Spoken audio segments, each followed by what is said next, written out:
Welcome to the Human Capital Innovations Podcast. We're your source for personal, professional, and organizational growth and development, where we share original research, explore industry trends, and interview executives and thought leaders from across the globe. We hope you join us often for practitioner-oriented content around all things related to leadership, HR, talent management, organizational development, and change management. Maximize your personal and organizational potential with Human Capital Innovations Podcast.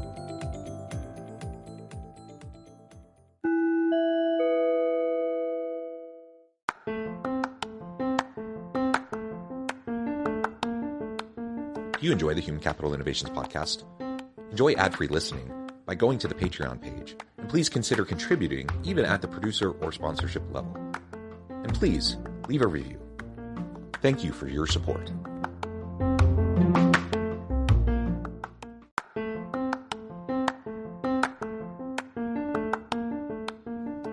Welcome to the Human Capital Innovations Podcast. In this HCI Podcast episode, I talk with Tarin Calmeyer about utilizing virtual corporate wellness initiatives to support remote employees.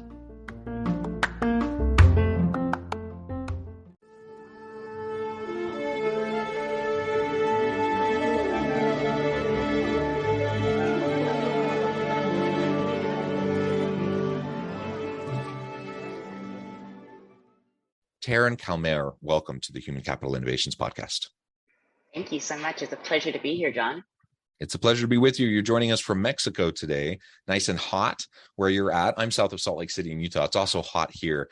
We are actually expecting a bunch of thunderstorms today, which should cool things down a little bit. And I always love a good summer thunderstorm, so that'll be fun. It's a pleasure to be with you, Tarin, and I'm excited to have a nice conversation around utilizing virtual corporate wellness initiatives to support remote employees. Now, of course, during this pandemic, so many organizations have had to pivot quickly, move towards more virtual work, distributed teams. Now, many organizations are pulling people back in, either completely or perhaps in some sort of a hybrid format, but many organizations are maintaining at least portions of their remote teams. That brings with it a whole bunch of benefits and opportunities, but it also has some challenges. And we're going to unpack this a little bit, but just by way of introduction, some of that challenge is how do you protect the health, the mental health, the physical health and wellness of your people when you're not together in a physical office space. If you have a distributed team where you never are actually together, how do you pay attention to it, right? How do you encourage it? How do you support it? And so looking at virtual corporate wellness options, I think is a really important thing in this day and age, because I think remote work is going to continue.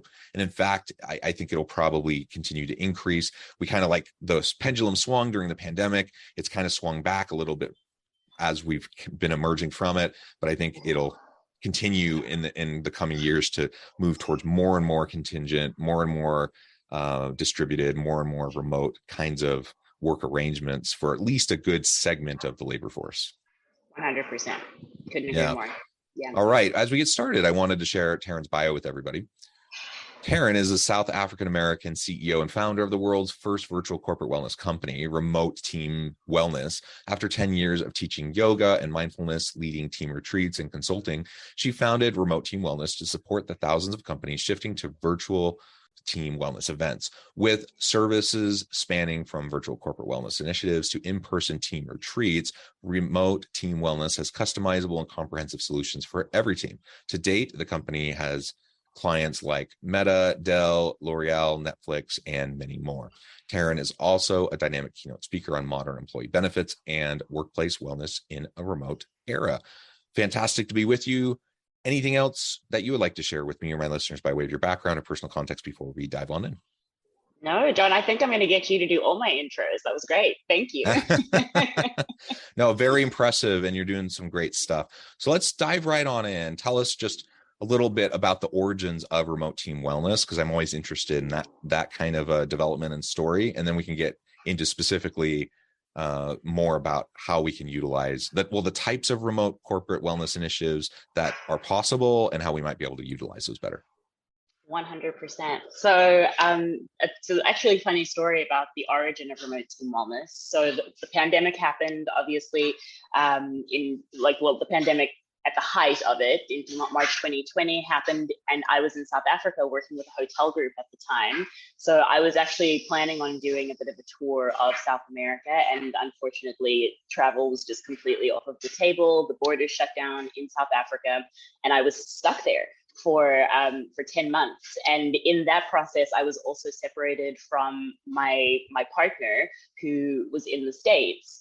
So we had no way to be together, and we just kept having these really strained Zoom conversations that were kind of unhopeful and getting really sad and depressing around when we're going to see each other, if we're ever going to see each other, if the world was ever going to open up. And I decided that it would be a really good idea to kind of mitigate some of that stress by leading him on virtual meditations. He's a 15-year startup marketer and growth hacker. So he was really taking a hit in his business, and he was struggling with a lot of anxiety around what's going to happen next. So I started leading him on these virtual meditations, and he was like, "This is actually really helpful and really supportive. Can I invite a few of my founder friends?" And so he invited a few founders to those weekly meditations that I was doing for him.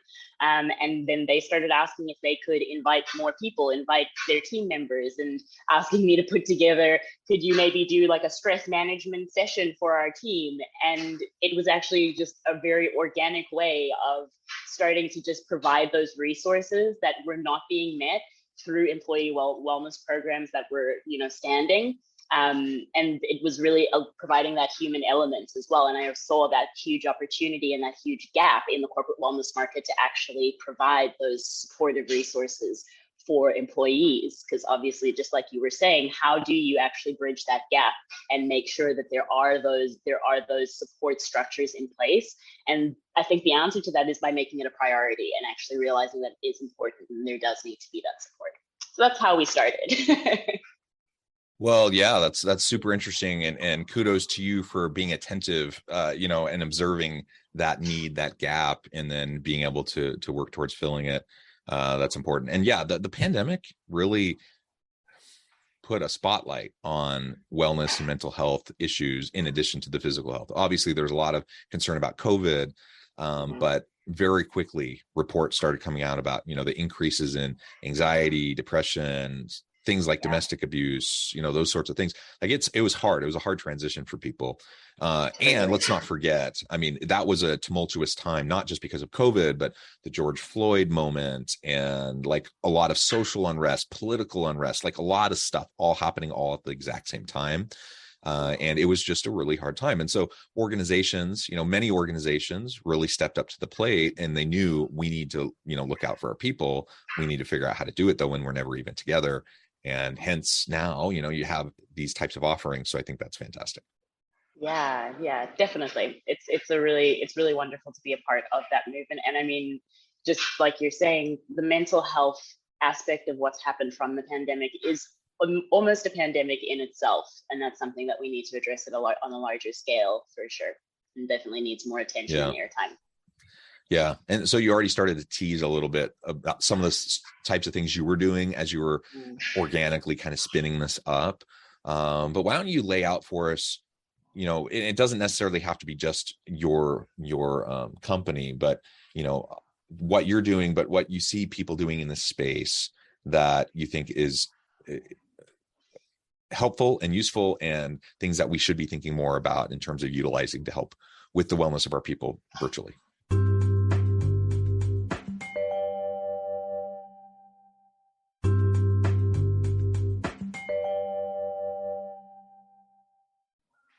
Yeah, no, absolutely. So I think something that I've seen a lot of, and that's something that I really respect companies doing, is just making the time to have a gathering, to have something that's not just a work meeting, not just a Zoom meeting.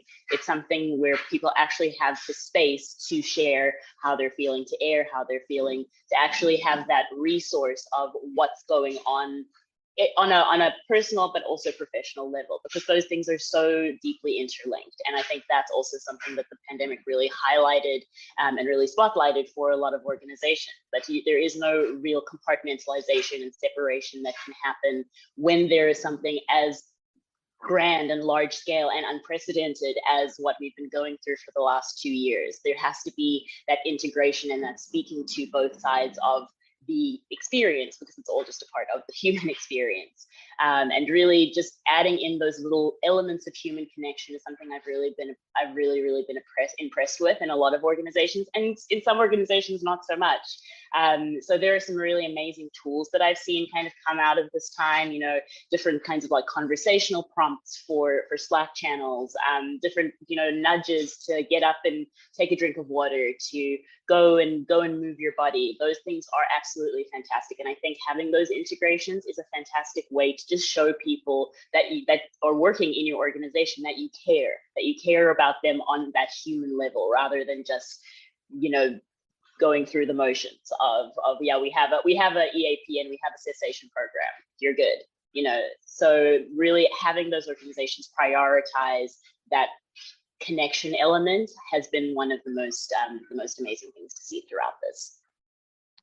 Yeah, and not just saying the right things, but really backing it up with what you do, I think really matters. And I remember, this isn't specifically in relation to some of the different types of wellness initiatives that you were just describing, but it does relate to this just attentiveness to and a focus on the wellness of your people.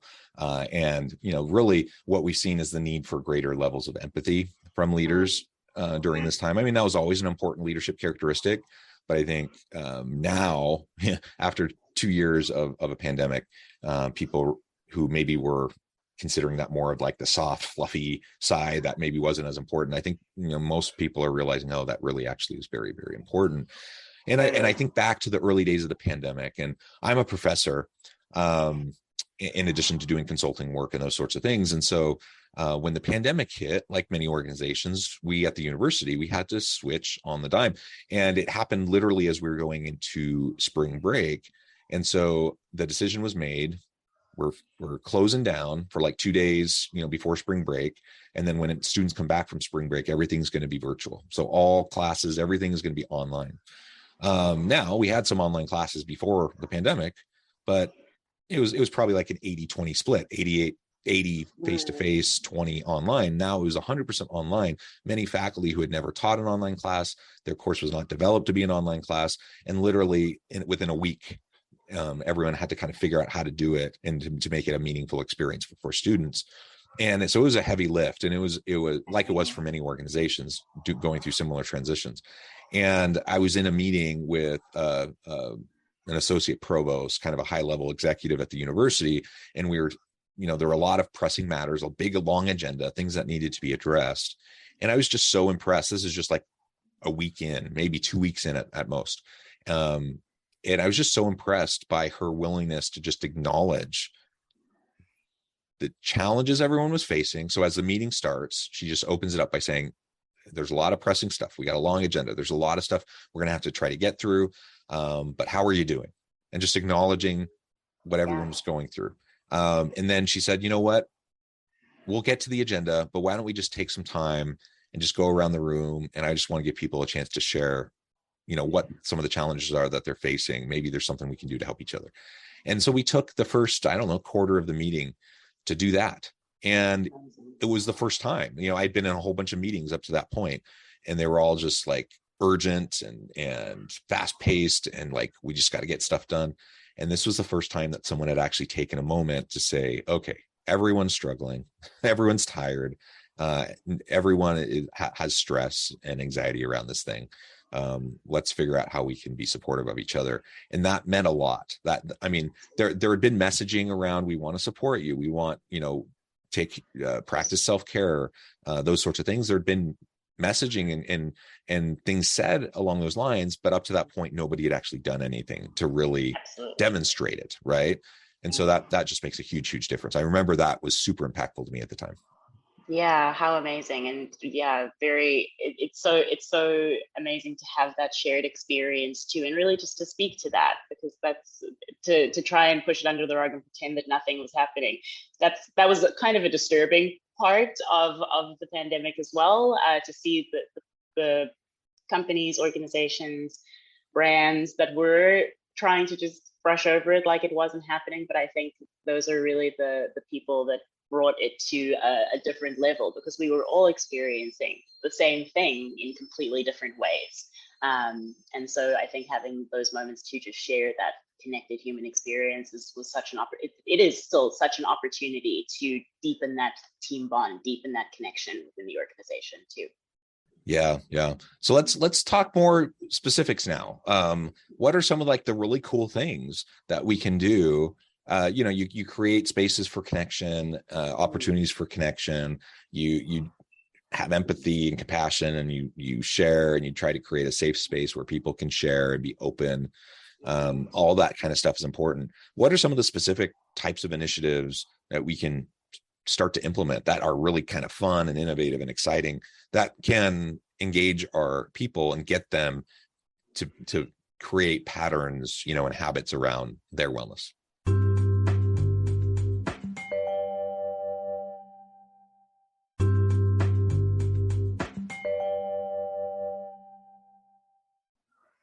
Yeah, really great question. So in terms of things that you can literally just do as an organization, one thing that I love are micro nudges. And there's heaps of data and science around the effectiveness of nudges. And these are basically just small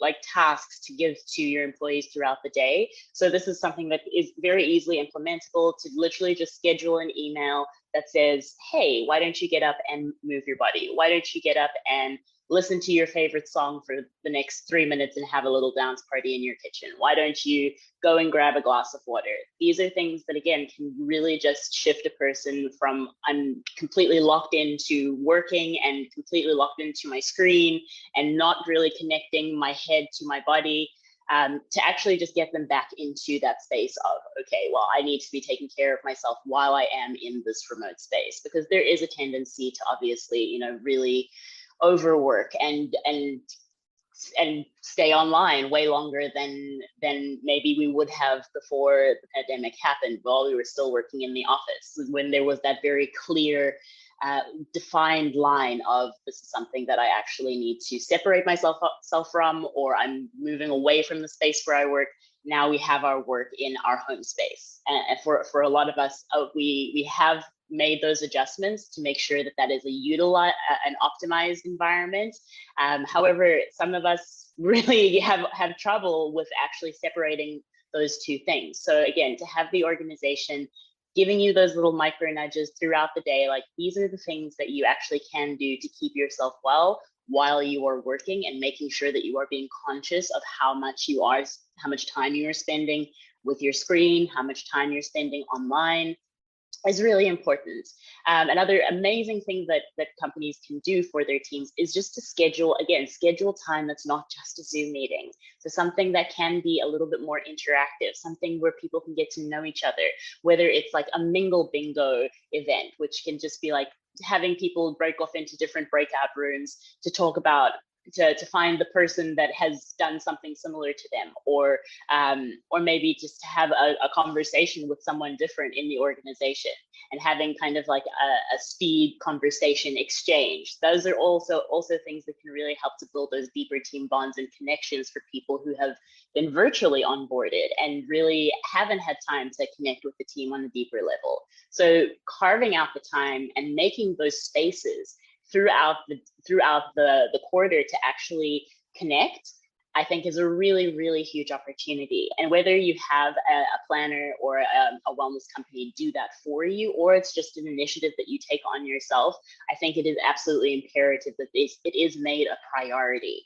And that just even that little bit of like taking the initiative to make that priority for people, it really shows a lot to employees, because obviously they were also in this space of everyone's been calling it the Great Resignation, However, I really think it is a great contemplation. Like, it's really a time to actually think of like, what am I doing, and is what I'm doing tied to my value system? And it's kind of the first time that a lot of people have had that line of questioning and actually gone to that place in themselves where they thought, is this something that actually aligns with me? Is this something that I want to be doing? And it's really important that organizations realize that that is the shift that's happening, and really fall into that alignment process, because there is going to be a huge amount of people that won't take jobs because of the fact that it doesn't necessarily align with their values.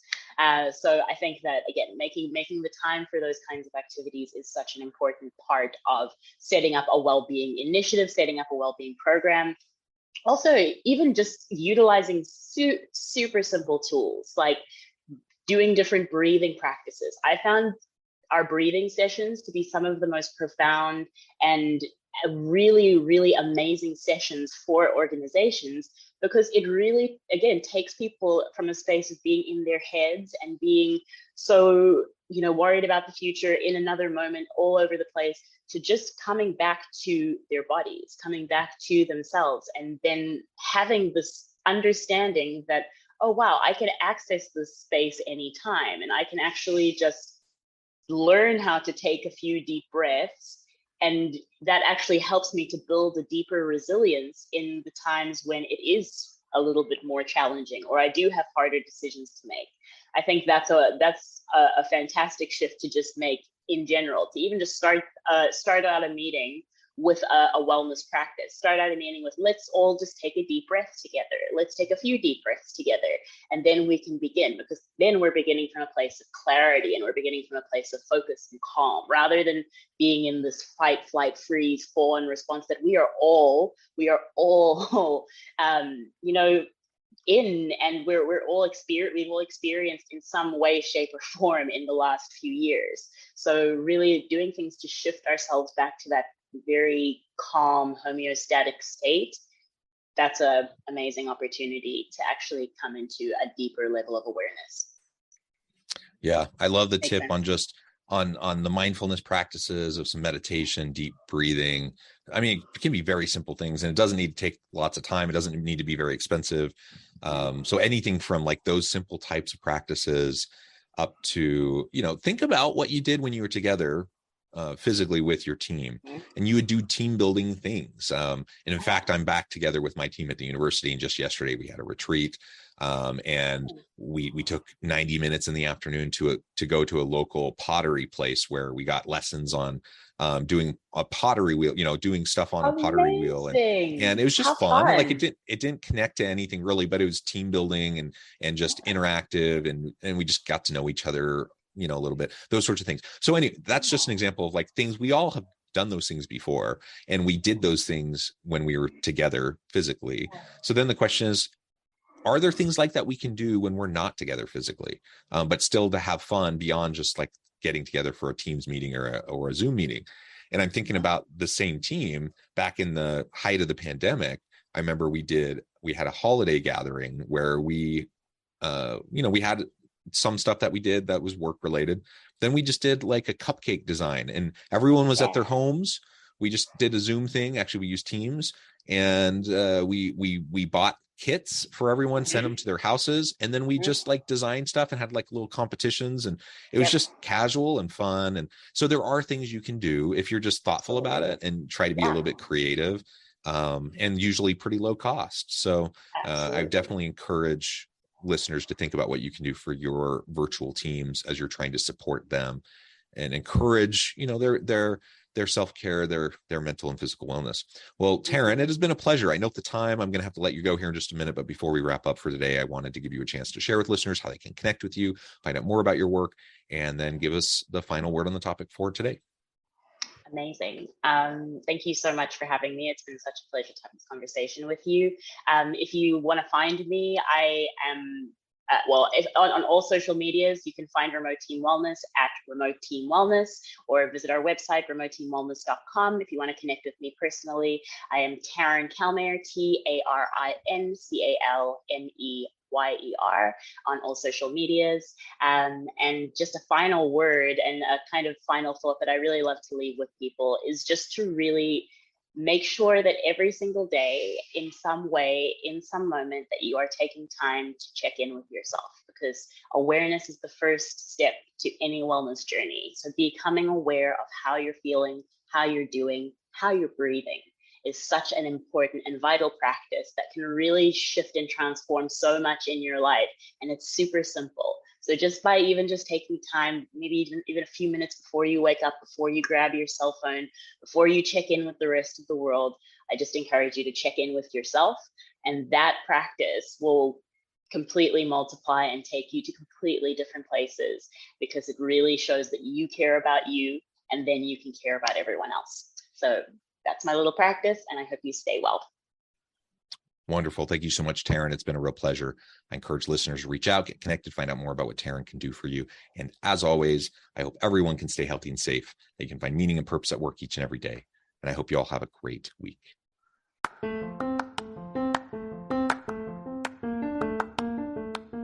you enjoy the Human Capital Innovations podcast?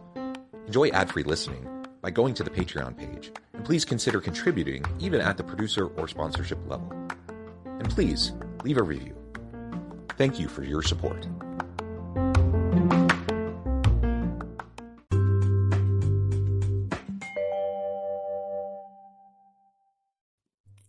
Thanks again for joining us for this episode of the Human Capital Innovations Podcast.